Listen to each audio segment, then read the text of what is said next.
How to invent a cancer patient.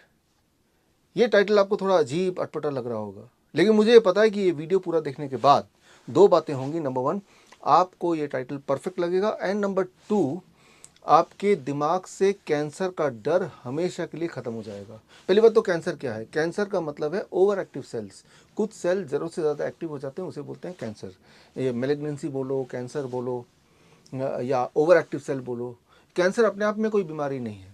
Cancer का मतलब सिर्फ यह है कि सेल्स को जितना एक्सपेक्टेडली एक्टिव होना चाहिए उससे ज़्यादा तेज़ी से अगर फैलता है, फूलता है, तो उसे कैंसर बोल देंगे। तो क्या ये पॉसिबल है प्रिडिक्ट करना कि भाई कौन सा सेल भविष्य में ओवर एक्टिव होगा या कब तक ओवर एक्टिव रहेगा?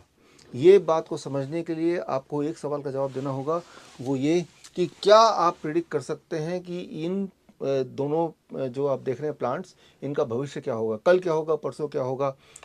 आप देख रहे हैं कि एक थोड़ा ग्रीन है और एक सूखता जा रहा है, लेकिन ये प्रिडिक्ट करने के लिए कि कल क्या स्थिति होगी, आपको ये जानना ज़रूरी है कि कल इसका एनवायरनमेंट क्या होगा। अगर मैं इसके एनवायरनमेंट को बदल दूं, तो फिर आप प्रिडिक्ट कर सकते हैं कि कल से ये हरा भरा होने लगेगा, और जो दूसरा हरा भरा है वो हो सकता है कि सूखने लगे। इट इज़ डिपेंडिंग ऑन कि उसके आसपास का माहौल क्या होगा। लेकिन मान लीजिए मैं ये प्रिडिक्ट करता हूँ यूं ही कि भाई कल तक या परसों तक ये मर जाएगा। अब इस प्रिडिक्शन को साबित करने के लिए मैं क्या करूँगा, इसके ऊपर जानबूझ के कुछ रेडिएशन छिड़कूंगा, जानबूझ के कुछ पॉइजनस केमिकल डालूंगा, जानबूझ के मैं इसकी सर्जरी यानी कि तोड़ फोड़ करूँगा। जाहिर सी बात है इन सारे चीज़ों से ये डिस्ट्रॉय होगा, ये मर जाएगा। फिर मैं बोलूँगा देखिए मेरी प्रिडिक्शन सच हुई और ये तो मर गया। So that is what is happening. आप मेरा इशारा समझ रहे हैं कि किसी भी इंसान पे, चाहे इंसान हो या कोई लिविंग बीइंग हो या प्लांट है, उस पर रेडिएशन डालेंगे, उससे केमिकल डालेंगे, जिसे कीमोथेरेपी भी बोलते हैं, उसको अगर तोड़ फोड़ करेंगे, काटेंगे पीटेंगे, सर्जरी बोलते हैं, तो उससे वो हेल्दी नहीं हो सकता है। ये सारी चीज़ें इंसान को या एनिमल को या किसी भी लिविंग बीइंग को मारने के अस्त्र हैं, ना कि उसको ज़िंदा रखने या हेल्दी करने के अस्त्र हैं। अब जब कोई डॉक्टर बोलता है कि भाई आपको थर्ड स्टेज कैंसर है, फोर्थ स्टेज कैंसर है, तो ये स्टेजेस क्या होते हैं और इसके पीछे क्राइटेरिया क्या है, किस बेसिस पे डॉक्टर बोलते हैं कि आपको चौथा स्टेज का कैंसर हो गया। इसको समझिए, बड़ा इंटरेस्टिंग है समझना, not only in context of cancer but also इस पर आपको बहुत सारी और बातें भी समझ आएंगी। स्टेजेस का मतलब, स्टेज 4 मतलब कि डॉक्टर के अनुसार कि आपका जो कैंसर सेल है वो कई सारे बॉडी के ऑर्गन में फैला हुआ है। स्टेज 3 मतलब कि एक रीजन में कई जगह का थोड़ा दूर तक फैला हुआ है। स्टेज 2 अपनी जगह पे वो फैल रहा है। एक स्टेज 0 भी होता है, हम और आप सब स्टेज 0 के कैंसर पेशेंट ऐसा बोल लीजिए। तो अब डॉक्टर को कैसे पता चलता है कि इस वाले पेशेंट में कैंसर कितनी जगह फैल रहा है? तो यहाँ पे एक बहुत ही पॉपुलर टेस्ट है जिसको ज़्यादा रिलायबल माना जाता है, वो है पेट स्कैन। उसको आधार बनाते हैं। अब पेट स्कैन क्या है, कैसे आधार बनाते हैं, ये आपको समझना ज़रूरी है, और इससे आपको सारा खेल आपको समझ आएगा। इसे कहते हैं पॉजिट्रॉन इमेजिंग टोमोग्राफी। जो इस तरह का एक मशीन देख रहे हैं, इसके अंदर बिठा देंगे, लिटा देंगे एक्चुअली, और आपकी कुछ तस्वीरें खींचेंगे 3 डायमेंशनल। उस तस्वीरों से जो फिल्म निकल के आएगी, उसके अंदर आपके बॉडी के अंदर झांक रहा होगा वो फिल्म, और बॉडी के अंदर कहीं कहीं चमकता हुआ कुछ दिखाई देगा, और डॉक्टर बोलेगा देखो ये चमक, ये चमक, ये चमक, तो ये एक्चुअली कैंसर सेल्स हैं। तो यहाँ पे थ्योरी ये लगाई गई, एजम्पशन ये लगाया गया कि बॉडी के वो सेल जो ज़्यादा एक्टिव हैं उसे कैंसर बोल देंगे, और ज़्यादा एक्टिव सेल ऐसे होते हैं जो ज़्यादा शुगर खाते हैं। याद रखिए, इस वक्त आप मुझे सुन रहे हैं, मैं आपको कुछ बता रहा हूँ, तो मेरे बॉडी के सारे सेल ज़िंदा हैं, और जो सेल ज़िंदा हैं तो वो ज़िंदा रहने के लिए वो एनर्जी कहाँ से मिलता है? बेसिक एनर्जी मिलता है ग्लूकोज से। तो ग्लूकोज ज़्यादा वो सेल खाते हैं जो ज़्यादा मेहनत करते हैं, जिसकी ज़्यादा खपत होती होगी, वो ज़्यादा खाते होंगे। तो लेकिन जो कैंसर का जो फंडामेंटल एजम्पशन है कि जो सेल ज़रूरत से ज़्यादा शुगर खाएगा, हम उसे ओवर एक्टिव बताएंगे और बता देंगे कि ये खतरे वाला सेल है, ये कैंसर प्रोड्यूसिंग सेल है। ये एक थ्योरी है। यूँ मानिए कि आपने एक एजम्पशन बना लिया कि जो बच्चा ज़्यादा खाना खाता है वो ज़्यादा शरारती होता है, जो बच्चा कम खाना खाता है वो कम शरारती होता है। अब इस बात को साबित करने के लिए अगर आप बच्चों पर नज़र रखेंगे, हाँ ऐसे कुछ बच्चे होते होंगे जो बाई चांस ज़्यादा खाना भी खाते हैं और वो शरारती भी हैं, but there may be some children जो इस कैटेगरी में आ जाएंगे, इसका मतलब ये साबित नहीं हुआ कि ज़्यादा खाना खाने से ज़्यादा शरारती होते हैं। कुछ ऐसे भी बच्चे होंगे जो कम खाते हैं और वो भी शरारती हैं। ठीक इसी तरह से जो एविडेंसेस है वो साथ साथ स्क्रीन पे आते जा रहे हैं, आप उसे भी नज़र रखिएगा कि ऐसे एविडेंसेस हैं कि बहुत सारे बॉडी के सेल्स हैं जो कम शुगर कंज्यूम करते हैं, बट वो बड़ी तेज़ी से ग्रो हो रहे हैं, बड़ी तेज़ी से ओवर एक्टिव हो रहे हैं। तो यानी कि ये जो बेसिक एजम्पशन है वो एजम्पशन साइंटिफिकली प्रूवन नहीं है, बल्कि वो डिसप्रूव्ड है। लेकिन यही फाउंडेशन है पेट स्कैन या इस तरह के स्कैन के डायग्नोसिस का। तो अब ये डॉक्टर को कैसे पता चलता है कि बॉडी के कौन से पार्ट के सेल्स ज़्यादा शुगर खा रहे हैं?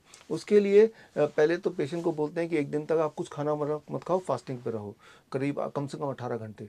अब जब फास्टिंग पे रहेंगे यानी कि बॉडी के सारे सेल्स भूखे हैं जो ग्लूकोज के इंतजार में हैं। अब डॉक्टर चालाकी से क्या करेगा कि बॉडी को ग्लूकोज ना देके, खाने के लिए ना देके, एक chemical, radio active chemical body में इंजेक्ट कर देगा। उस रेडियो एक्टिव केमिकल का नाम है फ्लोरो डाइऑक्सी ग्लूकोज, एफडीजी के नाम से ये जाना जाता है। एफडीजी, फ्लोरो डाइऑक्सी ग्लूकोज, ये एक रेडियो एक्टिव मटेरियल है जिसका एक पार्ट ग्लूकोज भी है। अब वो भूखे सारे सेल्स हैं और जैसे ही बॉडी में एफडीजी इंजेक्ट हुआ तो भूखे सेल्स जिनको शुगर नहीं मिला वो ये खींचने लगेंगे, खाने लगेंगे और एब्जॉर्ब करने लगेंगे। जाहिर सी बात है जो ज़्यादा भूखा होगा वो ज़्यादा एब्जॉर्ब करेगा, लेकिन जो ज़्यादा एब्जॉर्ब करेगा, क्योंकि इसमें रेडियो एक्टिव मटीरियल है, वो जब फोटोग्राफ खींचे जाएंगे इस मशीन से तो वो वाले पार्ट ज़्यादा चमकेंगे और वही आधार बन जाएगा, बेसिस बन जाएगा डॉक्टर का ये तय करने के लिए कि आप कैंसर पेशेंट हैं। अब देखिए यहाँ पे इस तरह की फोटोग्राफ आ जाती हैं। अब ये यहाँ पे ज़्यादा चमक यहाँ दिख रही है या थोड़ा बहुत यहाँ दिख रहा है, और इस वाले फिल्म में ज़्यादा चमक बॉडी के यहाँ दिख रहा है या कहीं यहाँ भी दिख रहा है। यानी कि डॉक्टर बोलेगा देखो जी आपका कैंसर इधर 2-3 जगह फैल गया है, ये 4th स्टेज का कैंसर है। जबकि असली बात ये है, ये समझिए कि बॉडी के कई सारे सेल्स जो ज़्यादा मेहनत करते हैं तो वो ज़्यादा शुगर खाते हैं। जैसे ये जो यहाँ पे जो आप देख रहे हैं, यहाँ पे जो सेल है इसे बोलते हैं ब्राउन फैट। बॉडी में कई तरह के फैट हैं, उनमें से एक तरह का फैट जो आपके मेरे बॉडी में, दैट्स कॉल्ड ब्राउन फैट, जिसका बेसिक काम होता है कि बॉडी के थर्मोडायनेमिक्स या बॉडी के हीट को बैलेंस करना। जिस तरह से सर्दियों के मौसम में जब आप शिवर करते हैं ताकि बॉडी में हीट आए, वो शिवरिंग में रोल होता है ब्राउन फैट का, जो ज़्यादातर यहाँ पे होता ही है। तो यानी कि जो बहुत पतले होंगे या जब सर्दी का मौसम होगा तब ये ब्राउन फैट ज़्यादा एक्टिवली रोल प्ले करते हैं। उस वक्त अगर पेट स्कैन करेंगे तो जाहिर सी बात है ब्राउन फैट ज़्यादा शुगर खींच रहे हैं तो वो यहाँ पे ज़्यादा चमक दिखाई देगा, बट ये बोल देंगे कि भाई ये तो कैंसर है। एक और इम्पॉर्टेंट बात, फॉर मोस्ट ऑफ यू, हमारा जो थायराइड ग्लैंड होता है ये भी काफ़ी शुगर कंज्यूम करता है, क्योंकि इसका काम ही कुछ ऐसा है। जिस तरह से मर्सिडीज़ कार है वो ज़्यादा पेट्रोल कंज्यूम करेगी इन कंपैरिजन टू मारुति 800, ठीक इसी तरह से। इसीलिए अप टू 1/3 लोगों का थायराइड ग्लैंड पेट स्कैन के अनुसार कैंसरस डिटेक्ट हो जाता है, जबकि वो कैंसर नहीं है, वो थायराइड ग्लैंड इटसेल्फ का अपना एक यूटिलाइजेशन का तरीका शुगर का। जिस तरह से मर्सिडीज बेंज, क्योंकि उसमें ज़्यादा बड़ा इंजन है तो जाहिर सी बात है वो ज़्यादा एनर्जी पेट्रोल कंज्यूम करेगा। ठीक उसी तरह से जो ब्राउन फैट है उसका माइटोकॉन्ड्रिया वो ज़्यादा एक्टिव है तो ज़्यादा शुगर कंज्यूम करेगा। तो ये जो हाइपोथेसिस है कि ज़्यादा शुगर कंज्यूम करना मतलब ज़्यादा ओवर एक्टिव, मतलब चांसेस हैं कि ये कैंसरस बन जाए, ये अपने आप में पूरी तरह से अनसाइंटिफिक है। ठीक इसी तरह से कई सारे और क्राइटेरियाज होते हैं जिसमें ज़्यादा शुगर कंज्यूम होता है, और कैसे पता चलता है चमक के अलावा, उसके लिए एक और क्राइटेरिया रख दिया गया, सीरम अपटेक वैल्यू, मतलब कितना एग्जैक्टली एफडीजी सेल्स ने कंज्यूम किया, उसकी भी एक कैलकुलेशन है। उस कैलकुलेशन में एक रैंडम क्राइटेरिया रख दिया कि सेल्स ने अगर 2.5 यूनिट से ज़्यादा SUV कंज्यूम किया तो उसे हम क्राइटेरिया में डाल देंगे कि ये कैंसरस है। जबकि ये जो ब्राउन फैट है कई बार ये 3 या 4 SUV होता है, थायराइड ग्लैंड कई बार 7 या 10 SUV हो सकता है, तो तब वो उसके नॉर्मल होते हुए भी, नॉर्मल फंक्शन होते हुए भी वो घोषित कर दिया जाएगा कि ये तो कैंसर है। और ऐसे में जब पेशेंट इस तरह के फिल्म को लेके सेकेंड ओपिनियन के लिए किसी भी डॉक्टर के पास जाते हैं, और जाहिर सी बात है वो एक एलोपैथिक डॉक्टर के पास जाएंगे तो वो भी सेम भाषा बोलेंगे, और जब 4-5 लोग एक ही इंसान को बोल देंगे तो कैंसर, ये तो कैंसर है, ये कैंसर है, तो वो पेशेंट खुद भी, जो कि पेशेंट भी नहीं, एक्चुअली वो हेल्दी इंसान ही था और हेल्दी इंसान है भी, लेकिन इसके अनुसार वो कैंसर का 4th स्टेज का पेशेंट है। तो यहाँ पे आपको समझना होगा कि ब्राउन फैट, थायराइड की तरह जिनको इरिटेबल बाउल सिंड्रोम होती है, वो उनके स्टमक में इस प्रकार के माइक्रोब होते हैं जो ज़्यादा शुगर कंज्यूम करने के आदी होते हैं। यानी कि अगर वो पेशेंट IBS का पेशेंट अगर पेट स्कैन के लिए जाएगा तो चांसेस है कि उसको भी एब्डोमेन कैंसर बता दिया जाएगा। ठीक इसी तरह से ऑटो इम्यून के पेशेंट्स हों या जिनके बॉडी में कहीं कहीं ब्लॉकेजेस हो, ये जगह भी ज़्यादा चमक दिखाई देगी और ये प्रोन है for the doctors to diagnose them and wrongly as a cancer patient. यहाँ पे समझना होगा कि जहाँ पे बॉडी में इन्फेक्शन है किसी भी तरह का, ये घाव है किसी भी तरह का, या इन्फ्लेमेटरी सेल्स हैं, जहाँ पे इन्फ्लेमेटरी सेल का काम होता है जहाँ पे इन्फेक्शन है वहाँ पे फाइट करके ठीक करना, रिपेयरिंग करना, जहाँ पे इंजरी है वहाँ पे रिपेयरिंग करना। लेकिन जहाँ पे इन्फ्लेमेटरी सेल्स होंगे जाहिर सी बात है बॉडी में वहाँ पे खपत ऑफ एनर्जी ज़्यादा होगी, वहाँ शुगर कंज्यूम ज़्यादा होगी, तो वहाँ FDG अपटेक भी ज़्यादा होगा और वहाँ FDG अपटेक ज़्यादा होगा तो उस फिल्म के अनुसार, पेट स्कैन के अनुसार डॉक्टर बोल देगा भाई ये तो कैंसर है, राइट। सो एक इंटरेस्टिंग बात जो मैं आपको कई बार बता चुका हूँ, VEGF, that is vascular endothelial growth factor, एक खास तरह का मॉलिक्यूल जो बॉडी के ओवर एक्टिव सेल्स को बैलेंस करने में और अंडर एक्टिव को नॉर्मलाइज करने का एक मिडल मैन का रोल करता है। ये बड़ा ही इंपॉर्टेंट मॉलिक्यूल है जो आपके हेल्थ कैसा है उसको डिसाइड करता है, उसको बैलेंस करता है। और ये जब भी रोल प्ले करेगा उस एरिया में भी शुगर कंजम्पशन ज़्यादा होगा, यानी कि वहाँ रिपेयर वर्क चल रहा है लेकिन हमारा पेट स्कैन उसी रिपेयर वर्क को एज ए कैंसर सेल्स देख रहा है। याद रखिए पेट स्कैन कभी ये डायग्नोस नहीं करता कि आपके बॉडी में कैंसर है कि नहीं, वो सिर्फ ये डायग्नोस करता है कौन से सेल ज़्यादा शुगर खा सकते हैं या उस वक्त खा रहे हैं। जो सेल उस वक्त शुगर ज़्यादा खा रहे हैं ज़रूरी नहीं कि वो आगे भी शुगर ज़्यादा खाएंगे।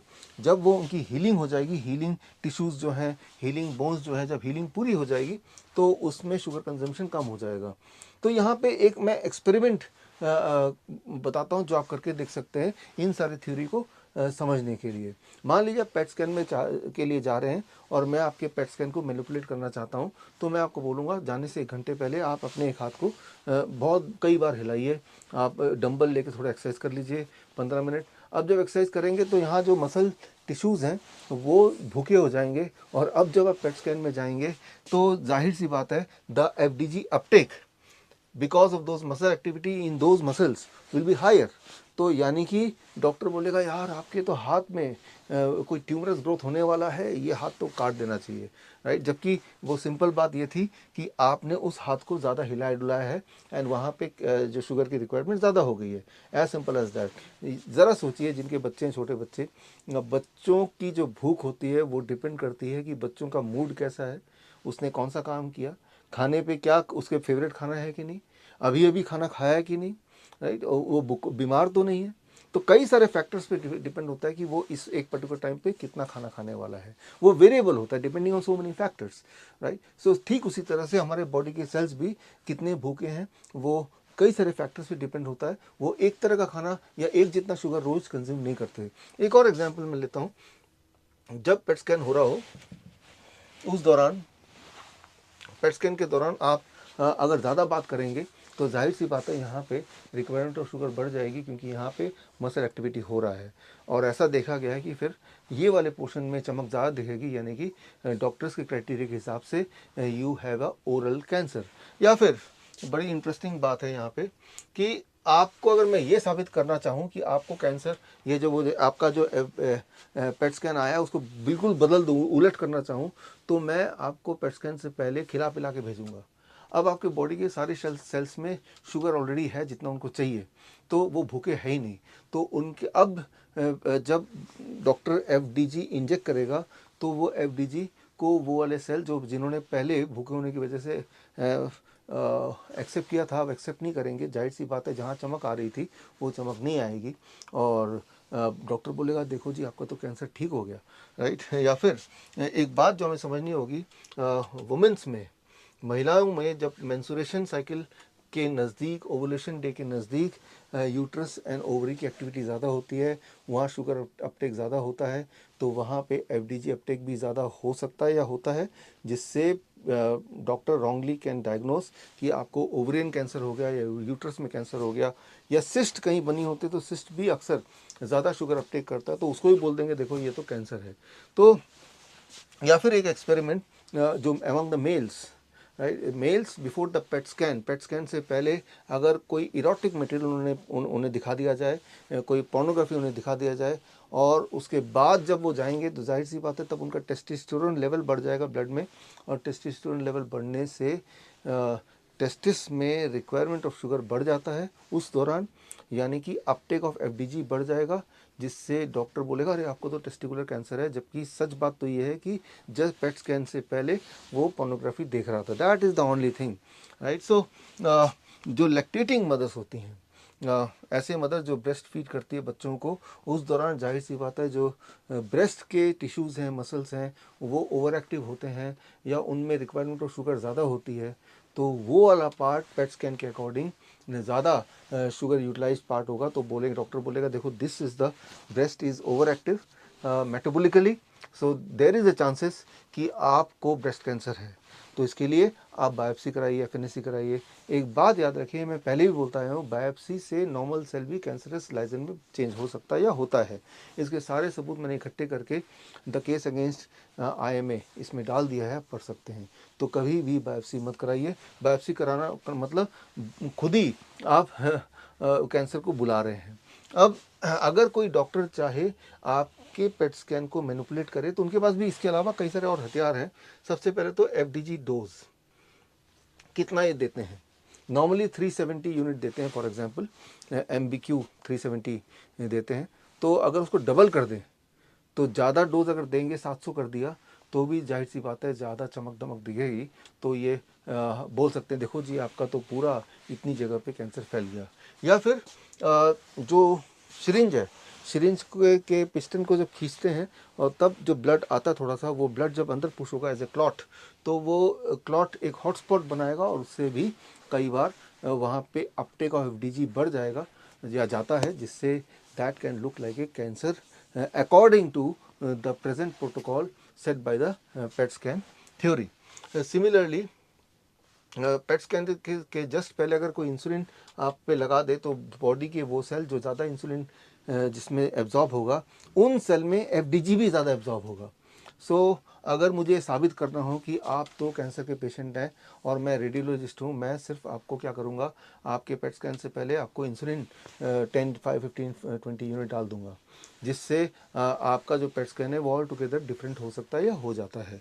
अब रेडिएशन इंड्यूस्ड, याद रखिए मैंने सबसे शुरू में बताया था कि FDG itself is a radio active material, और आप में सबको पता है कि रेडियो एक्टिव मटीरियल से कैंसर होता है। यहाँ तक कि पेट स्कैन के प्रिकॉशन में ये लिखा ही है कि पेट स्कैन के बाद अगले कुछ घंटों तक या एक दिन तक आप जो प्रेग्नेंट वुमेन हैं, छोटे बच्चे, उनसे दूर रहिए, क्योंकि आप एक रेडियो एक्टिव मटीरियल बन गए हैं और आपकी वजह से उनको कैंसर हो सकता है। जब आपकी वजह से उनको कैंसर हो सकता है, तो आपके बॉडी में FDG घूम रहा है, रेडियो एक्टिव मटीरियल घूम रहा है, तो आपको कैंसर हो सकता है क्या? द आंसर इज़ येस, और ये लिखित में है, पेट स्कैन के प्रिकॉशन में लिखा ही हुआ है कि इससे पेशेंट के कैंसर होने के चांसेस बढ़ जाएंगे। तो देखिए एक हेल्दी इंसान वो अपने बॉडी में पॉइजन डाल रहा है, रेडिएशन डाल रहा है, which is known to cause cancer, जो लिखा ही हुआ है पहले से पेट स्कैन की थ्योरी में, और फिर बोल रहा है कि मैं कैंसर कैसे ठीक हूँ। अब बताइए, how to invent a cancer patient, क्या ये टाइटल आपको थोड़ा बहुत जस्टिफाइड लग रहा है? सबसे ज़्यादा भयानक बात, जो अब 5वीं बात आप पढ़ रहे होंगे जिन्होंने 2 खुराक लगाई है, अब ये साबित हो चुका है, स्क्रीन पे दिए रिसर्च पेपर आप पढ़ सकते हैं डिटेल में, कि ये 2 खुराक लगाने के बाद पेट स्कैन जिन्होंने कराया, PET scan all together different, और वो पेट स्कैन के according they are diagnosed, there are more chance of diagnosing as a cancer patient. तो कैंसर पेशेंट होते नहीं है, पहले तो पैदा किए जाते हैं इन सारे थ्योरी के माध्यम से। यानी कि जो डायग्नोस्टिक टूल बनाए हैं वो आपके लिए एक ट्रैप है। मैं ये नहीं बोल रहा हूँ कैंसर का कोई बीमारी होती नहीं है, ओवर एक्टिव सेल नहीं होते, ज़रूर होते हैं, लेकिन ये एक ट्रैप है।